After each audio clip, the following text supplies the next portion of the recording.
Welcome to Bite at a Time Books, where we read you your favorite classics, one bite at a time.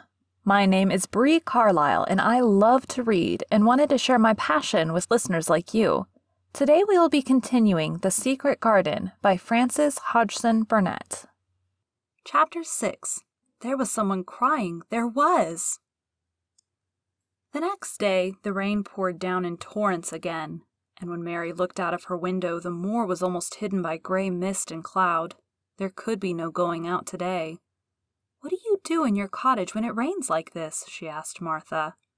"Try to keep from under each other's feet, mostly," Martha answered. There does seem a lot of us then. Mother's a good-tempered woman, but she gets fair moithered. The biggest ones go out in the cowshed and play there.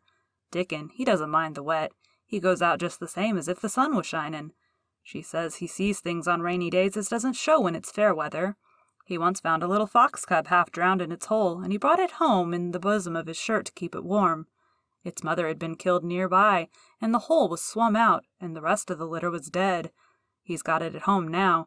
He found a half-drowned young crow another time, and he brought it home too and tamed it. It's named Soot because it's so black, and it hops and flies about with him everywhere." The time had come when Mary had forgotten to resent Martha's familiar talk. She had even begun to find it interesting and to be sorry when she stopped or went away. The story she had been told by her ayah when she lived in India had been quite unlike those Martha had to tell about the moorland cottage which held 14 people who lived in 4 little rooms and never had quite enough to eat. The children seemed to tumble about and amuse themselves like a litter of rough, good-natured collie puppies. Mary was most attracted by the mother and Dickon. When Martha told stories of what Mother said or did, they always sounded comfortable. "If I had a raven or a fox cub, I could play with it," said Mary, "but I have nothing." Martha looked perplexed. "Can the knit?" she asked. "No," answered Mary. "Can the sew?" "No." "Can the read?" "Yes." "Then why doesn't thou read something or learn a bit of spelling? Thou'st old enough to be learning thy book a good bit now." "I haven't any books," said Mary. "Those I had were left in India." "That's a pity," said Martha. "If Mrs. Medlock had let thee go into the library, there's thousands of books there." Mary did not ask where the library was because she was suddenly inspired by a new idea. She made up her mind to go and find it herself. She was not troubled about Mrs. Medlock. Mrs. Medlock seemed always to be in her comfortable housekeeper's sitting room downstairs. In this queer place one scarcely ever saw anyone at all. In fact, there was no one to see but the servants, and when their master was away they lived a luxurious life below stairs, where there was a huge kitchen hung about with shining brass and pewter, and a large servants' hall where there were 4 or 5 abundant meals eaten every day, and where a great deal of lively romping went on when Mrs. Medlock was out of the way. Mary's meals were served regularly, and Martha waited on her, but no one troubled themselves about her in the least. Mrs. Medlock came and looked at her every day or two, but no one inquired what she did or told her what to do. She supposed that perhaps this was the English way of treating children. In India she had always been attended by her ayah, who had followed her about and waited on her hand and foot. She had often been tired of her company. Now she was followed by nobody, and was learning to dress herself because Martha looked as though she thought she was silly and stupid when she wanted to have things handed to her and put on. "Has thee got good sense?" she said once, when Mary had stood waiting for her to put on her gloves for her. "Our Susan Ann is twice as sharp as thee, and she's only 4 years old. Sometimes thee looks fair soft in the head." Mary had worn her contrary scowl for an hour after that, but it made her think several entirely new things. She stood at the window for about 10 minutes this morning after Martha had swept up the hearth for the last time and gone downstairs. She was thinking over the new idea which had come to her when she heard of the library. She did not care very much about the library itself, because she had read very few books, but to hear of it brought back to her mind the 100 rooms with closed doors. She wondered if they were all really locked, and what she would find if she could get into any of them. Were there 100 really? Why shouldn't she go and see how many doors she could count? It would be something to do on this morning when she could not go out. She had never been taught to ask permission to do things, and she knew nothing at all about authority, so she would not have thought it necessary to ask Mrs. Medlock if she might walk about the house, even if she had seen her. She opened the door of the room and went into the corridor, and then she began her wanderings. It was a long corridor, and it branched into other corridors, and it led her up short flights of steps which mounted to others again. There were doors, and there were pictures on the walls. Sometimes they were pictures of dark, curious landscapes, but oftenest they were portraits of men and women in queer, grand costumes made of satin and velvet. She found herself in one long gallery whose walls were covered with these portraits. She had never thought there could be so many in any house. She walked slowly down this place and stared at the faces, which also seemed to stare at her. She felt as if they were wondering what a little girl from India was doing in their house. Some were pictures of children, little girls in thick satin frocks which reached to their feet and stood out about them, and boys with puffed sleeves and lace collars and long hair, or with big ruffs around their necks. She always stopped to look at the children and wonder what their names were, and where they had gone, and why they wore such odd clothes. There was a stiff, plain little girl rather like herself. She wore a green brocade dress and held a green parrot on her finger. Her eyes had a sharp, curious look. "Where do you live now?" said Mary aloud to her. "I wish you were here." Surely no other little girl ever spent such a queer morning. It seemed as if there was no one in all the huge rambling house but her own small self wandering about upstairs and down, through narrow passages and wide ones, where it seemed to her that no one but herself had ever walked. Since so many rooms had been built, people must have lived in them, but it all seemed so empty that she could not quite believe it true. It was not until she climbed to the second floor that she thought of turning the handle of a door. All the doors were shut, as Mrs. Medlock had said they were, but at last she put her hand on the handle of one of them and turned it. She was almost frightened for a moment when she felt that it turned without difficulty, and that when she pushed upon the door itself it slowly and heavily opened. It was a massive door and opened into a big bedroom.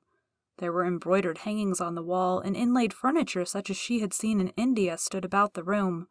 A broad window with leaded panes looked out upon the moor, and over the mantel was another portrait of the stiff, plain little girl who seemed to stare at her more curiously than ever. "Perhaps she slept here once," said Mary. "She stares at me so that she makes me feel queer." After that she opened more doors and more. She saw so many rooms that she became quite tired and began to think that there must be 100, though she had not counted them. In all of them there were old pictures or old tapestries with strange scenes worked on them. There were curious pieces of furniture and curious ornaments in nearly all of them.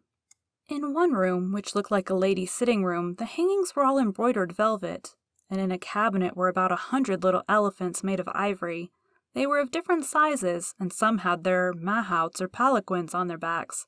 Some were much bigger than the others, and some were so tiny that they seemed only babies. Mary had seen carved ivory in India, and she knew all about elephants. She opened the door of the cabinet and stood on a footstool and played with these for quite a long time. When she got tired, she set the elephants in order and shut the door of the cabinet.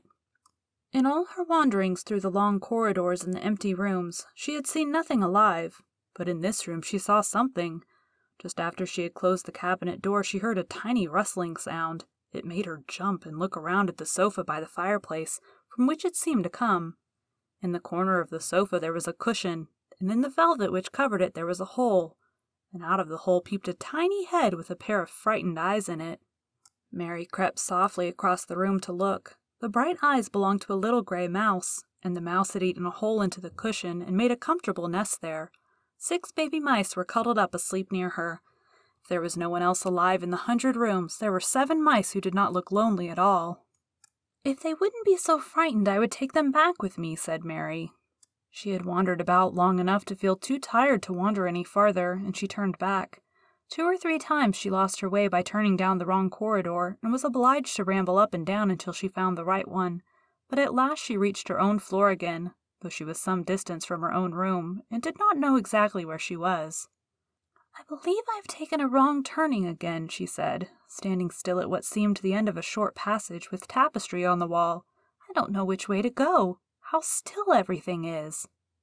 It was while she was standing here, and just after she had said this, that the stillness was broken by a sound. It was another cry, but not quite like the one she had heard last night.